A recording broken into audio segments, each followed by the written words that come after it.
تكون في الدرس الاول لاننا غادي نهتموا بالمصطلحات ديتا، غادي نهتموا بلا سانتاكس وغادي نهتموا بالستيل. كما وريتكم في الدرس الاول على ان سواء على مستوى الفهم او على مستوى الترجمه نفس المشاكل، ولكن في كل مرحله اللغه تختلف. في الفهم كتكون اللغه ديال القراءه وفي الترجمه كتكون اللغه ديال الوصول. Alors donc الدرس الثاني recherche dans la langue cible de l'information au niveau. Alors donc qu'est-ce qu'on va faire? بكل بساطه lorsqu'on va rechercher l'information, on va passer par la traduction, c'est-à-dire on va passer par la langue cible. Donc, on va commencer par le premier problème, c'est le niveau terminologique. Alors, donc, grand 1, on a dit recherche dans la langue cible de l'information au niveau terminologique.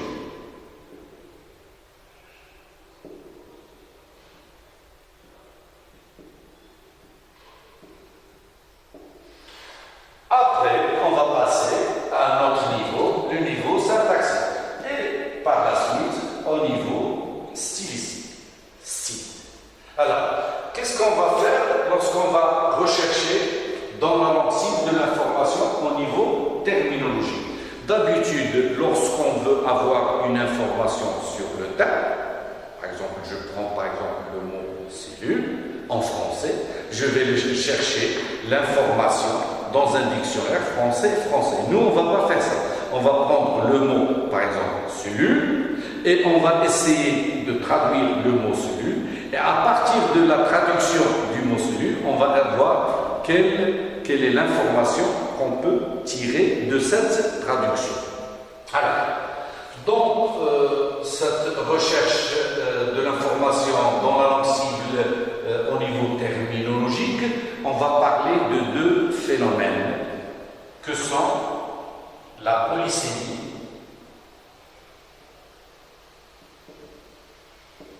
et la monosémie. Poly, متعدد, et sème, c'est le sens. إذا تعدد الدلالة وأحادي أو أحاديات الدلالة. هذا تعدد الدلالة ولا أحاديات الدلالة غادي نشوفوها بالنسبة لو terme scientifique.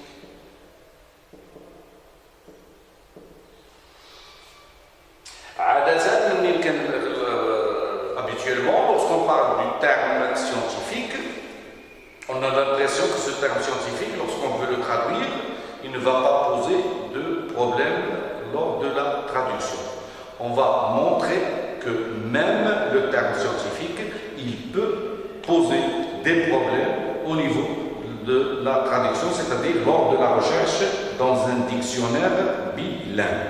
Et je vais essayer de prendre des exemples très utilisés, des termes très utilisés dans le discours scientifique et qu'on a l'impression qu'ils ne vont pas poser de problème lorsque je vais chercher l'équivalent dans un dictionnaire bilingue. Prenons par exemple le terme cellule. Si je prends ce terme cellule-là, il est très utilisé en SVT, et particulièrement en biologie. Alors, ce mot, lorsque je prends un dictionnaire et je cherche les équivalents en arabe, les équivalents, ça veut dire mutali.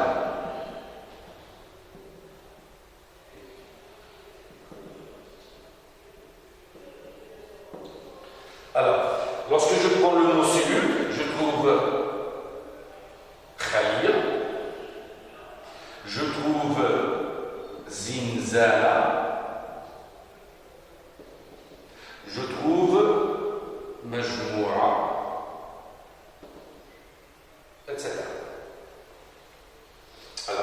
cellule, khalia, zinzana, mjmoua. Alors, maintenant, si je regarde le sens, si j'essaie d'analyser le sens, khalia, معناها مختلف تماما عن زنزانة. الزنزانة اللي كتواجد في السجن. مجموعة مختلفة على زنزانة. وفي المعنى ديالها يمكن يكون قريب شيئا ما من خلية، ولكن الخلية والزنزانة معنيان مختلفان تماما. إذا alors le mot cellule, c'est un mot qui a plusieurs sens. On dit que c'est un terme qui est polysémique.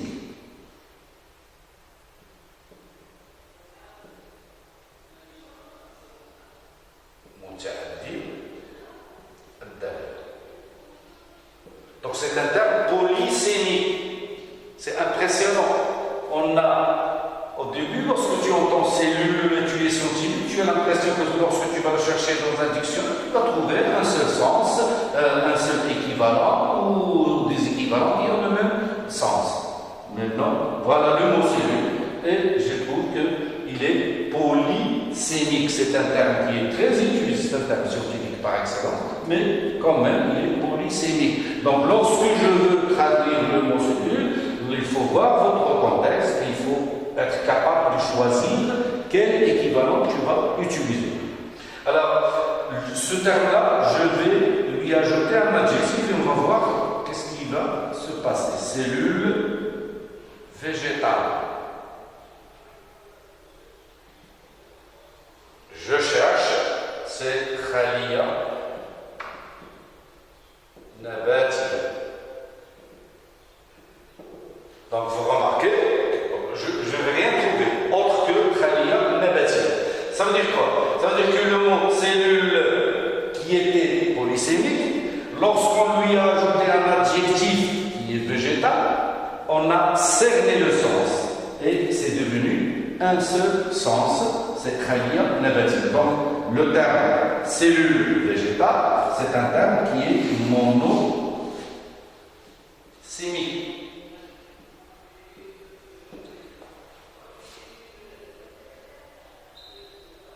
Cellule végétale, elle a un seul équivalent, il est monosémique.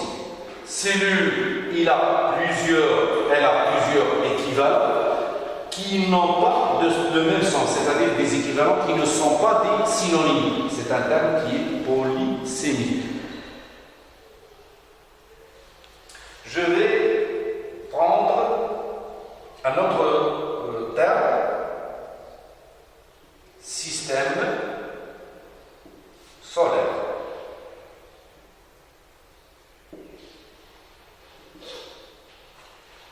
نقول نظام شمسي أو مجموعة، هنا كما يصطلح عليه مجموعة شمسية. Alors, système solaire نظام شمسي أو مجموعة شمسية، كنشوفوا بأن هذين المفردين هما نفس المعنى.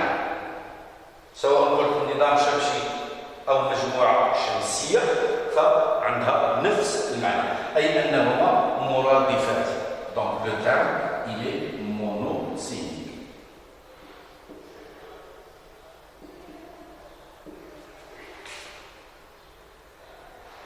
Alors, donc, شوفوا terme monosémique يمكن يكون عنده مقابل واحد، يمكن يكون عنده عدة مقابلات، ولكن هذه المقابلات هي مرادفة. Donc un terme monosémique peut avoir un seul équivalent ou plusieurs équivalents qui sont des synonymes. Un terme polysémique, il a plusieurs équivalents qui ne sont pas des synonymes. Alors, donc, un terme polysémique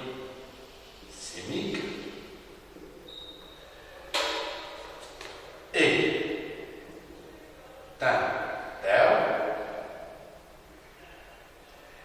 qui a plusieurs équivalents équivalent, équivalent. Il y a plusieurs équivalents qui ne sont pas des synonymes.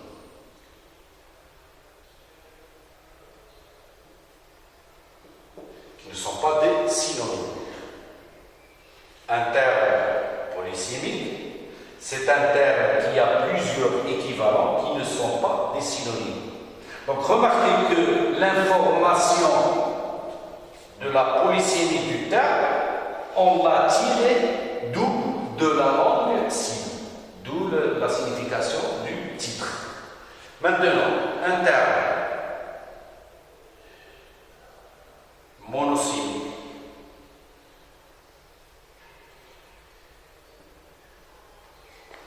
est un terme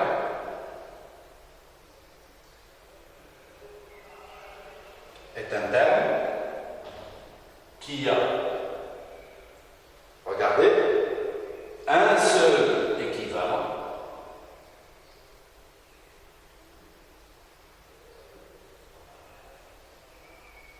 ou un seul équivalent ou plusieurs équivalents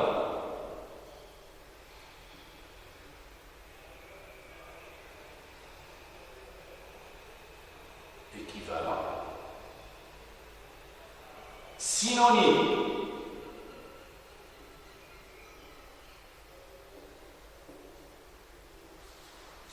Donc un terme monosémique, c'est un terme qui peut avoir un seul équivalent, comme il peut avoir plusieurs équivalents qui sont des synonymes. Pour le terme polysémique, il a plusieurs équivalents, mais qui ne sont pas des synonymes. Donc voilà, on vient de montrer que même le terme scientifique, bon, il y a des exemples, il y en a beaucoup plus. Donc le terme scientifique, sa traduction, il peut poser des problèmes. Donc lorsqu'on veut traduire un terme scientifique, et surtout lorsqu'on cherche dans un dictionnaire général, il faut faire attention quant au choix des équivalents. Il faut bien choisir votre équivalent. Alors une autre remarque, lorsqu'on parle de la monosémie ou de la polysémie, remarquez que j'ai pris des termes qui sont décontextualisés. يعني خديت مصطلحات اللي هي خارجة عن السياق. عندما ندخل مصطلح السياق بطبيعة الحال غادي يفقد هذا تعدد الدلالات. Donc le terme, lorsqu'on l'introduit dans un contexte, elle va avoir un sens unique. Et surtout le terme scientifique. Donc il faut faire attention. Alors je vais vous donner un exemple de quelques mots qui présentent des difficultés dans la traduction. Par exemple, le mot produit. Si je suis dans les maths, c'est Judas. Si je suis en chimie, c'est produit, c'est Natish. Si dans l'ordre général, c'est une touche. Alors remarquez très bien que, regardez, Judas, Natis, ce sont des sens qui sont très différents. Donc lorsque je veux traduire ce terme-là, si je suis dans les maths, le produit de A et B, je vais dire en arabe, Judas, A ou B. Si je suis en chimie, le mot produit va être traduit par Natish.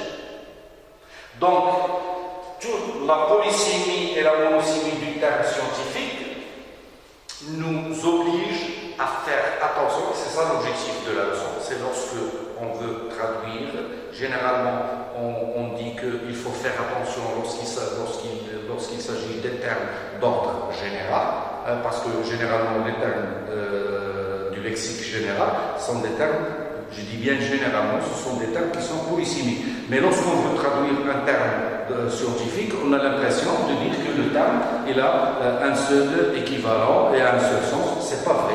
Et le terme scientifique, il peut présenter des difficultés de traduction. Alors, pour montrer encore plus cette traduction, je vais choisir un terme et dans un même domaine. Si je prends le mot matrice, alors le mot matrice, je vais le prendre dans le domaine des SVT. C'est un terme principalement de la biologie, la reproduction. Alors, je peux trouver rahim et matrice. رحم ملي كنكونوا رحم عندما نتكلم عن الجهاز التناسلي ديال الانثى ماتريس ملي كنكونوا كنتكلموا على الميتوكوندري دونك à l'intérieur du même domaine le mot matrice il est polysémique. Donc une autre fois, donc la conclusion c'est que lorsque je veux traduire un terme scientifique il faut prêter beaucoup d'attention, il faut être prudent quant au choix de l'équivalent. نبغي نترجموا مصطلح علمي خصنا ناخذوا الاحتياط ونتابعوا المقابلات ونقارنوا هذه المقابلات مع المعنى اللي موجود عندنا في النص او في الفقره او في الجمله اللي غادي نترجمها. شكرا والى درس مقبل.